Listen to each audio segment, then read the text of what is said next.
Қымбатты тыңдармандар, қазақ тілінің синтаксис деген бөлімі күрделі сала болғандықтан, бүгін біз сендермен дәл осы синтаксис туралы әңгіме өрбітпекшіміз.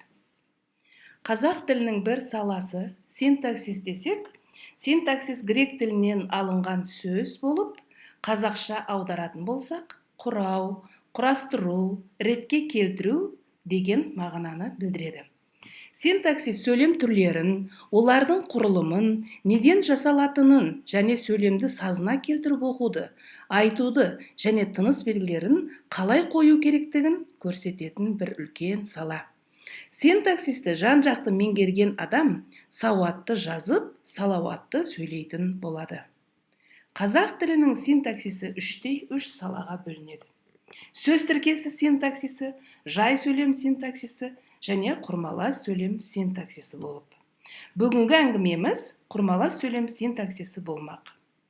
Қымбатты тыңдармандар, бүгін мен сендерге құрмалас сөйлемнің түрлері, олардың жасалуы, бір-бірінен қалай ажыратуға болады деген сұрақтарға қарапайым түрде жауап бермекшімін.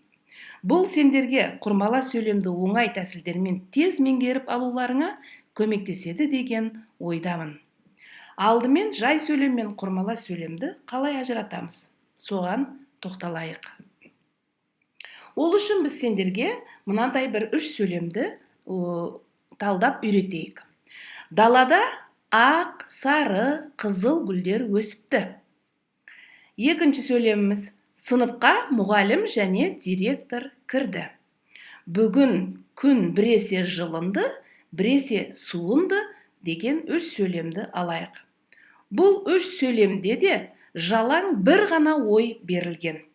Бірінші сөйлемде далада әр түрлі гүлдердің өсіп тұрғанын, ал екінші сөйлемде мұғалім мен директордың сабаққа кіргенін, үшінші сөйлемде күннің жылуы мен суы туралы бір ғана ой айтылып тұр.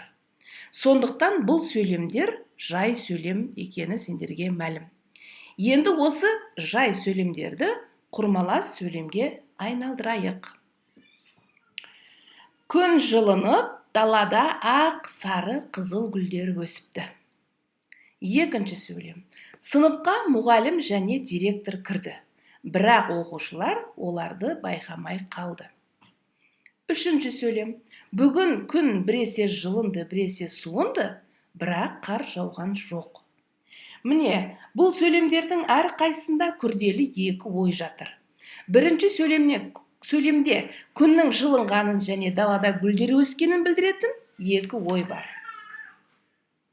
Екінші мысалда сыныпқа мұғалім мен директордың келгені және оқушылардың оларды байқамағаны туралы екі ой айтылып тұр. Ал үшінші мысалда күннің жылынғаны және біресе суынғаны туралы, сонымен бірге қардың жаумағаны жайлы екі ой айтылып тұрғаны мәлім.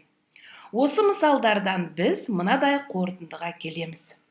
Жай сөйлемде жалаң бір ғана ой айтылатын болса, құрмалас сөйлемде бірнеше ой айтылады.